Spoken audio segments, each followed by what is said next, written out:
Hello दोस्तों, मेरा नाम है भीम और आप देख रहे हैं RMWB। तो दोस्तों, आज हम बात करने वाले हैं सेकंड हैंड फ़ोन्स के बारे में। यह वीडियो आपके लिए बहुत ही यूज़फुल होने वाला है, तो वीडियो को एंड तक ज़रूर देखें। तो दोस्तों, आपको आज के वीडियो के बारे में पता तो चल ही गया होगा, आपने थंबनेल देख ही लिया होगा। आज हम बात करने वाले हैं सेकंड हैंड फ़ोन्स के बारे में। तो दोस्तों, सेकंड हैंड फ़ोन ख़रीदते समय आपको कुछ बातों का ध्यान रखना चाहिए जो कि बहुत ज़रूरी है। तो दोस्तों, सबसे मेन पॉइंट होता है मोबाइल का बिल। अगर सेकेंड हैंड फ़ोन्स आप ख़रीद रहे हैं और उसका मोबाइल का बिल नहीं है तो आप फ़ोन ना ख़रीदें तो बेहतर है। इसी के साथ साथ आपको मोबाइल के रैम एंड रोम यानी इसकी जो रैम होती है उसके बारे में और उसकी स्टोरेज के बारे में पता होना चाहिए कि जो फ़ोन आप ख़रीद रहे हैं कितने GB उसमें रैम है, कितने GB उसमें स्टोरेज है। तो दोस्तों, इसी के साथ आपको फ़ोन की कंपनी का भी पता होना चाहिए कि आप कौन सी कंपनी का फ़ोन ख़रीद रहे हैं, वो आपके लिए बेस्ट है या नहीं है। तो उस चीज़ का भी आपको ध्यान रखना चाहिए, क्योंकि कुछ कंपनियां ऐसी होती हैं जिसका ना तो कोई सामान मिलता है, ना कवर मिलता है, ना गिलास मिलता है, यानी कि कुछ चाइनीज़ टाइप की आप समझ सकते हो, जिसका माल मार्केट में आपको उपलब्ध नहीं होता है, और जो होता भी है वो बहुत कॉस्टली होता है। तो इस चीज़ का भी आप ध्यान रखें कि जिस कंपनी का आप स्मार्टफ़ोन ख़रीद रहे हो वो रनिंग कंपनी हो, वो मार्केट में चल रही हो। तो दोस्तों, इसी के साथ आपको फ़ोन के बैटरी के बारे में भी ध्यान रखना चाहिए, क्योंकि आजकल स्मार्टफ़ोन यूज़ करने के लिए उसकी बैटरी ही महत्वपूर्ण चीज़ है। बिना बैटरी के स्मार्टफ़ोन यूज़ आप नहीं ले सकते हैं, क्योंकि बैटरी ही स्मार्टफ़ोन के जो स्मार्टफ़ोन होता है वो बैटरी के ऊपर ही डिपेंड होता है। अगर आप नॉर्मली उसको यूज़ लेते हैं तो हो सकता है आपका 1 घंटे, 2 घंटे, 3 घंटे में डिस हो जाए। में ज़्यादा बड़ी बैटरी हो, आपको वही फ़ोन परचेज़ करना चाहिए। इसी के साथ साथ आप बात कर सकते हैं उसकी डिस्प्ले के बारे में।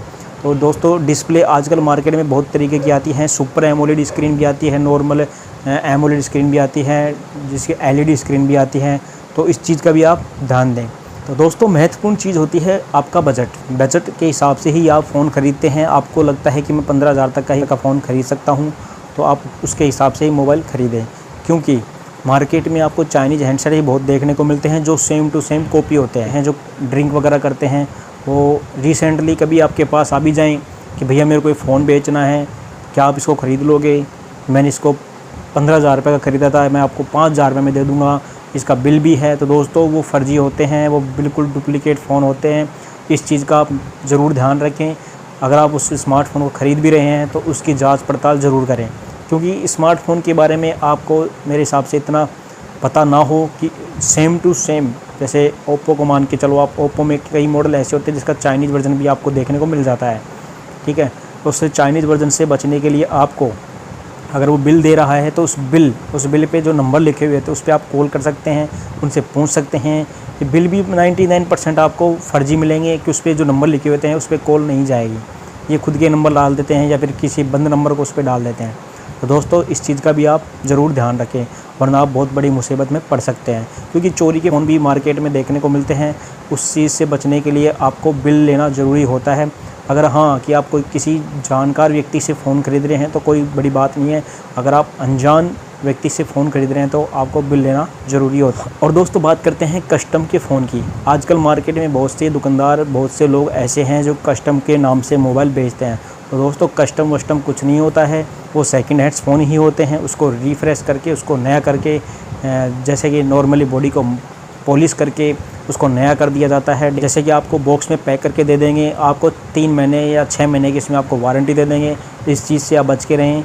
वो सेकंड हैंड फ़ोन होते हैं, वो कोई नया फ़ोन नहीं होता है, कोई कस्टम का फ़ोन नहीं होता है। इस चीज़ को आप ज़रूर ध्यान में दें। तो दोस्तों, कस्टम वगैरह होते हैं तो कस्टम आपको फ़ोन यहाँ नहीं मिलते। कस्टम के फ़ोन अगर आप ख़रीदना चाहें तो 30,000, 40,000 इससे ऊपर के रेंज के ही आप ख़रीद सकते हैं। नॉर्मली अगर आप बजट का फ़ोन ख़रीद रहे हैं 10,000, 12,000, वो कोई कस्टम का फ़ोन नहीं होता है, वो रिफ्रेशेबल सेट होते हैं।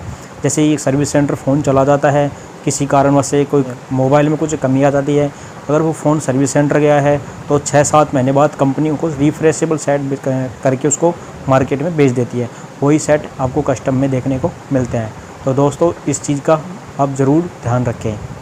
और दोस्तों, अगर आप मार्केट में अगर किसी शॉप से अगर मोबाइल ख़रीद रहे हैं, उसका बिल ज़रूर ले लें। अगर बिल नहीं देते हैं तो आप उसकी डॉक्यूमेंट्स या उसकी कोई भी एक ID पे उसको लेके उसके मोबाइल नंबर और उसकी डिटेल नंबर उस पर लिख सकते हैं और उसका कस्टमर का साइन उस पर आप करवा सकते हैं। ये महत्वपूर्ण चीज़ है। इस छोटी बातों का आपको ध्यान रखना चाहिए, वरना आप बहुत बड़ी मुसीबत में पड़ सकते हैं, क्योंकि आजकल मार्केट में चोरी के फ़ोन बहुत बिकते हैं। तो इस चीज़ का भी आप ध्यान रखें। या फ़ोन ख़रीद रहे हैं तो उसका बिल या फिर उसके डॉक्यूमेंट ज़रूर ले लें। अगर आप किसी जानकार से ले रहे हैं तो कोई बड़ी बात नहीं है। तो दोस्तों कंपनी की बात करते हैं। अगर आप कंपनी का फ़ोन ख़रीद रहे हैं तो अच्छी बात है। अगर आप चाइनीज़ फ़ोन ख़रीद रहे हैं तो चाइनीज़ फ़ोन आपको मार्केट में उसका कुछ भी सामान आपको मार्केट में नहीं मिलेगा। ना उसका कवर मिलेगा, ना उसका आपको बैक कवर मिलेगा, ना उसका गिलास मिलेगा। तो इस चीज़ का भी आप ध्यान रख सकते। और दोस्तों सबसे महत्वपूर्ण बात होती है मोबाइल की बॉडी की। मोबाइल की बॉडी, आप मोबाइल ख़रीदते समय उसका जो मोबाइल होता है उसको आप चारों तरफ से देख लें। कहीं से अगर वो फ़ोन टूटा हुआ है, फूटा हुआ है तो नहीं है। अगर टूटा फूटा हुआ है तो उसके हिसाब से आप उसका रेंज उसका लगा सकते हैं, उसका बजट आप लगा सकते हैं। और दोस्तों उसका बजट का भी आप एक चीज़ का ध्यान रखना। कुछ स्मार्टफ़ोन्स ऐसे होते हैं, जैसे मान लो उसका पीछे का बैक पैनल टूटा हुआ है, तो उसका बैक पैनल अगर आप सर्विस सेंटर जाते हैं तो बहुत कॉस्टली होता है। उस चीज़ का भी आप पहले ट्राई कर लेना, ख़रीदने से पहले उस चीज़ का ट्राई कर लेना कि वो कितने रुपए का उसमें डल जाएगा, डुप्लीकेट कितने का डलेगा, ओरिजिनल कितने का डलेगा। और ज़्यादा कॉस्टली होता है तो जितने का मोबाइल नहीं है उतना हो सकता है उतने का भी उसका पैनल डल जाता है। कुछ स्मार्टफ़ोन होते हैं जो महंगे फ़ोन होते हैं, उसमें बजट इसका बैक पैनल बहुत महंगा आता है, कॉस्टली होता है वो चीज़। तो इस चीज़ का भी आप ध्यान रख सकते हैं। और दोस्तों किसी फ़ोन की स्क्रीन अगर टूटी हुई है तो उस फ़ोन का भी एक बार आप ट्राई ज़रूर कर लेना, कितने रुपए की स्क्रीन डलेगी, कितने रुपए की इसकी डिस्प्ले डलेगी। इस चीज़ का भी आप ध्यान रखें। और दोस्तों चार्जर की बात करते हैं। मोबाइल के साथ अगर आपको चार्जर मिल रहा है तो बहुत अच्छी बात है। अगर चार्जर नहीं मिल रहा है तो आपको कम से कम वोल्ट या एम्पेयर में चार्जर ख़रीदना चाहिए, जिससे कि मोबाइल की बैटरी को कोई फ़र्क ना पड़े। क्योंकि अगर नॉर्मली आप स्मार्टफ़ोन को अगर कीपैड के फ़ोन से चार्ज करते हैं तो बहुत स्लो चार्ज होता है, प्लस में उसमें बैटरी है, उसमें भी कोई दिक्कत आ सकती है। तो उसके लिए आपको वोल्ट का चार्जर, वोल्ट यानी जैसे 18 वोल्ट होता है, 22 वोल्ट का चार्ज होता है, 30 वोल्ट का चार्ज होता है, जैसा आपका मोबाइल सपोर्ट करता है उसके हिसाब से आपको चार्जर उसके साथ ख़रीदना चाहिए। तो दोस्तों वीडियो अगर आपको अच्छा लगा है तो प्लीज़ वीडियो को लाइक करें, चैनल को सब्सक्राइब जरूर करें। मिलते हैं आपसे अगले वीडियो में कुछ यूनिक प्रोडक्ट के साथ।